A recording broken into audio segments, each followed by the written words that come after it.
প্রিয় footballer fans, Brazil বনাম Croatia head to head ম্যাচের পরিসংখ্যান অনুযায়ী কে রয়েছে এগিয়ে? নেইমারকে ফিরে পেয়েই যেন প্রাণ ফিরে পেল ব্রাজিলিয়ান দল। ম্যাচের শুরুতেই বাঁশি বাজতেই দক্ষিণ কোরিয়ার জন্য জটিল বাধা হয়ে উঠল ব্রাজিল। ম্যাচের শুরুতেই প্রথম 4টি গোল জালে পাঠিয়েই ম্যাচের গতিপথ ঠিক করে ফেলে পাঁচবারের বিশ্ব চ্যাম্পিয়নরা। বিরতির পর তাদের খেলার দ্বার কমে গেলেও লাগাম ছিল ব্রাজিলিয়ান প্লেয়ারদের হাতে। এদিকে জাপানের সঙ্গে নির্ধারিত সময়ের মধ্যে এক গোল করে ড্র করে ফেলে ম্যাচ ক্রোয়েশিয়া। অতিরিক্ত সময়ে কোনো গোল দিতে পারেনি কোনো দল। বিশ্বকাপের এই লড়াইয়ে প্লান্টিকের মাধ্যমে 3-1 গোলের ব্যবধানে জাপানকে হারিয়ে দেয় ক্রোয়েশিয়া এবং ওরা পৌঁছে যায় কোয়ার্টার ফাইনালে। ফলে 9 তারিখে সেমিফাইনালে উঠার লড়াইয়ে ব্রাজিলের মুখোমুখি হবে ক্রোয়েশিয়া।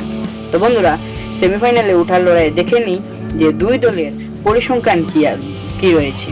তো আমরা ব্রাজিল ভার্সেস ক্রোয়েশিয়ার পূর্ববর্তী ম্যাচের পরিসংখ্যানগুলো দেখব। আগে ব্রাজিল ফিফা বিশ্বকাপের ইতিহাসে সবচেয়ে সফল দল, যারা এই পর্যন্ত 5 বার 1958, 1962, 1970, 1994 এবং 2002 সালে বিশ্বকাপ জয় করতে পেরেছে। ব্রাজিল ফিফা বিশ্বকাপের ইতিহাসে একমাত্র দল হিসেবে সেগুলো আসরে অংশগ্রহণ করতে পেরেছে।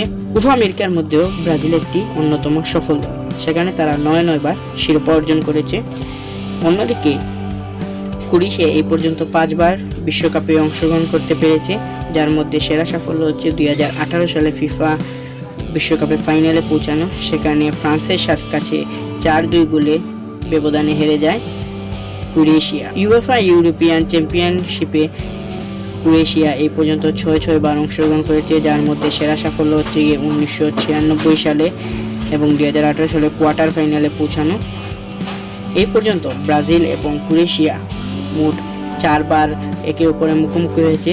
এই 4 বার মুখোমুখি লড়াইয়ে ব্রাজিল 3টি ম্যাচ জিতেছে এবং একটি ম্যাচে ক্রোয়েশিয়া এবং ব্রাজিল উভয়ে ড্র করে। ব্রাজিল এবং ক্রোয়েশিয়া 4 বার মুখোমুখি লড়াইয়ের মধ্যে ব্রাজিল 3টি ম্যাচ জিতে যায় এবং সেই 3টি ম্যাচে গোলের সংখ্যা ছিল 60টি এবং ক্রোয়েশিয়া গোল করে মাত্র 2টি। এই 4টি ম্যাচের গোল হয় সর্বমোট 9টি।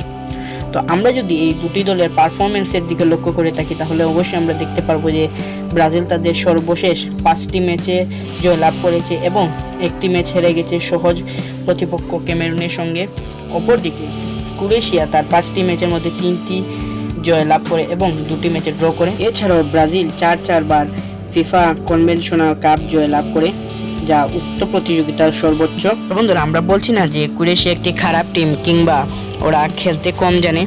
তো আমরা শুধু এটাই বোঝানোর চেষ্টা করেছি যে ক্রোয়েশিয়ার যে আগের যে পরিসংখ্যান এবং যে খেলার স্কিল, তাদেরকে অবশ্যই বোঝা যেতে পারে যে 9 তারিখের ম্যাচ অবশ্যই ব্রাজিল জিতবে।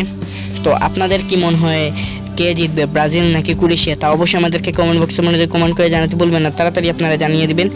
তো আজকের ভিডিওটি এই পর্যন্তই। যদি ভিডিওটি ভালো লেগে থাকে তাহলে অবশ্যই ভিডিওতে একটা লাইক করে দিবেন এবং চ্যানেলটিতে নতুন হয়ে থাকলে অবশ্যই চ্যানেলটিকে সাবস্ক্রাইব করে যেতে ভুলবেন না। তো সবাই ভালো থাকুন, সুস্থ থাকুন এবং দেখতেই থাকুন আমার চ্যানেলের ভিডিও সুকান্ত ক্রিয়েশন।